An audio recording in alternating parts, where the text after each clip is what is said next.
Olá pessoas do YouTube, sejam todos muito bem-vindos ao canal.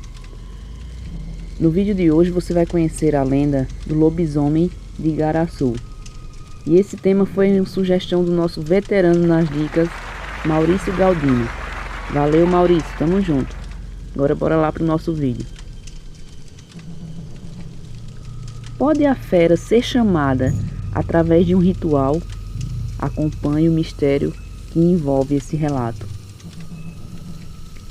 Meu pai abriu a porta e ficou parado.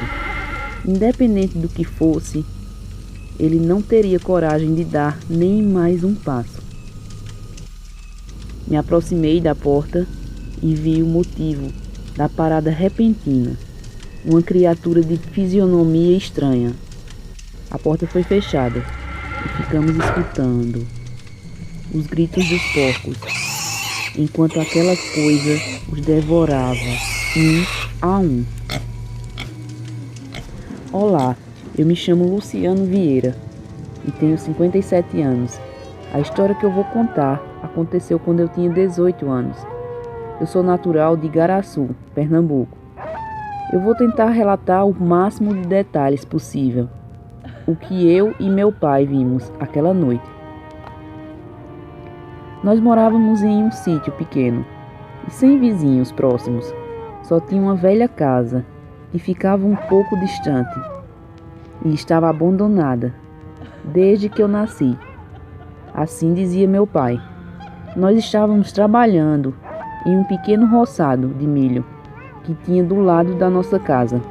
Meu pai trabalhava com um pedreiro e, como estava sem serviço, cuidava do roçado e de alguns animais que nós tínhamos.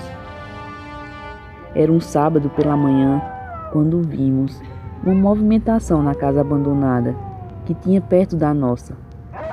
Foi lá que o meu pai, vendo que se tratava e tinha alguns homens trabalhando numa reforma na casa, pois os donos estão voltando depois de anos para morar lá.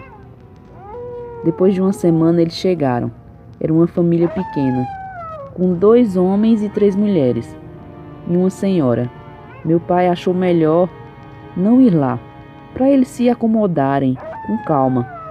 Depois da chegada dos novos vizinhos, começamos a notar como eles eram estranhos. Passavam na frente da nossa casa e nem nos olhavam. Pareciam ter raiva de nós ou coisa assim. Uma noite, eu estava no meu quarto, olhando pela janela, e vi uma pessoa com um tipo de pano na cabeça, saindo com uma vela na mão. Parecia ser alguém daquela estranha família. Passou perto da minha casa e seguiu para uma mata que tinha um pouco mais à frente. Eu achei bem estranho, porque pela altura e pela maneira que andava, parecia ser a senhora, e não um dos seus filhos. Corri e falei para o meu pai o que tinha visto. Ele perguntou em que direção ela tinha ido. Eu falei que ela tinha ido na direção da mata. O mais estranho é que não tinha caminho nenhum, apenas mato e árvores. Meu pai pegou uma camisa e eu fui com ele, atrás da senhora, no meio daquele matagal. Nem precisamos andar muito e vimos a senhora sentada perto da árvore. Ela estava com umas velas e falava umas coisas que não entendemos direito. Meu pai disse que era melhor voltarmos para casa antes que a senhora não visse, e assim fizemos. Voltamos e ficamos olhando pela janela quando ela voltaria. Ficamos por quase 1 hora, então fomos dormir, sem saber quando ela voltou no dia seguinte. Para nossa surpresa, a senhora veio até a nossa casa. Nós estávamos dando comida para os animais e ela surgiu do nada, me deu bom dia e ela logo falou: Senhora, essa terra pertence à minha família antigamente, todo ela, incluindo esse que está à sua casa. Meu pai então disse que a terra da casa era dele, que tinha uma escritura. A senhora então virou as costas e falou que nós íamos nos arrepender de ficarmos morando ali. Meu pai pensou que ela poderia mandar os filhos até nossa casa, só que não foi nada disso que aconteceu. Passado alguns dias, A rotina continuou, a mesma.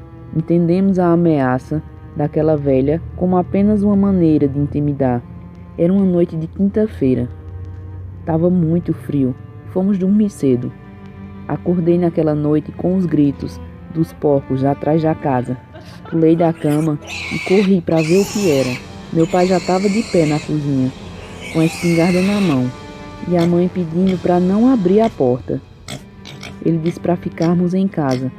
Enquanto ele ia lá, poderia ser um ladrão, provavelmente seria armado. Meu pai abriu a porta e não chegou nem a sair. Ele abriu e parou. Ficou ali parado, nem se movia. Perguntei o que ele estava vendo, mas ele não respondeu. Continuou parado. Me aproximei da porta onde meu pai estava e vi o que tinha deixado ele daquela maneira, e um monstro devorando os porcos, um tipo de lobo gigante de pé. Ele pegava os porcos com as garras e arrancava grandes pedaços e comia tudo. Eu não conseguia acreditar no que estava vendo. Meu pai começou a andar para trás e fechou a porta devagar, ficando apenas escutando os porcos gritando.